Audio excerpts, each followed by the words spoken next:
आपली भूमिका जाहीर करून टाकलेली आहे की दोन्ही पक्ष एकत्र आले पाहिजेत, दोन्ही ठाकरे बंधू एकत्र आले तर महाराष्ट्राचा विकास होईल असं कार्यकर्त्यांचं म्हणणं आहे। आपण ही जी दृश्य बघतोय ही नाशिक शहरातील दृश्य आहेत। मनसेचं मुख्य कार्यालय त्याच्या बाहेर आपण बघतोय की दोन्ही पक्षाचे कार्यकर्ते एकत्र आलेले आहेत आणि एक बोलकं पोस्टर आपण तिथं बघतोय की हिंदुत्व अधिक ठाकरे बरोबर महाराष्ट्र अशा आशयाचं एक मोठं फ्रेम देखील कार्यकर्त्यांच्या हातात आहे।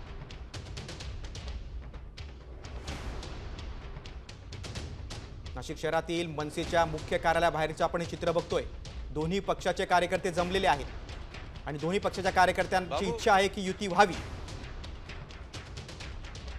महाराष्ट्र नवनिर्माण सेनेच्या कार्यालयाचं आज नूतनीकरण झालेलं आहे। नाशिकच्या ठक्कर बाजार या ठिकाणी कार्यालयाचं नूतनीकरण करण्यात आलेलं आहे आणि यासाठी आज अनेक नाशिक शहरातील पदाधिकारी, मनसेचे पदाधिकारी, इतर पक्षातील लोक या ठिकाणी दाखल झालेले आहेत। सत्यनारायण पूजेचं आयोजन या ठिकाणी करण्यात आलेलं होतं आणि या कार्यक्रमात आता ठाकरे गटातील जे पदाधिकारी आहे नाशिकमधले ते या ठिकाणी दाखल झालेले आहे। आपल्याबरोबर दिनकर अण्णा पाटील आपण त्यांच्याशी बोलूया।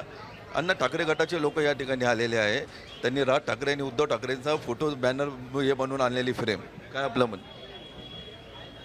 असं आज आमचं महाराष्ट्र नवनिर्माण सेनेच्या कार्यालयाचं नूतनीकरण आणि आम्ही नवचंडी या ठिकाणी ठेवली होती।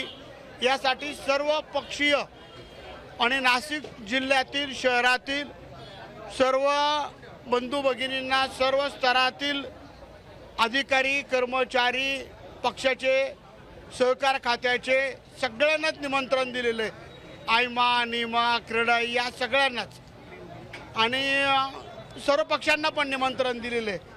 त्याचप्रमाणे उबाटाचे सर्व कार्यकर्ते या ठिकाणी आलेले आहेत, सगळ्यांना निमंत्रण दिलेलं आहे। तर आता उबाटाचे जे पदाधिकारी या ठिकाणी दाखल झाले त्यांनी एक फ्रेम बनवून आणली आहे, त्याच्यावर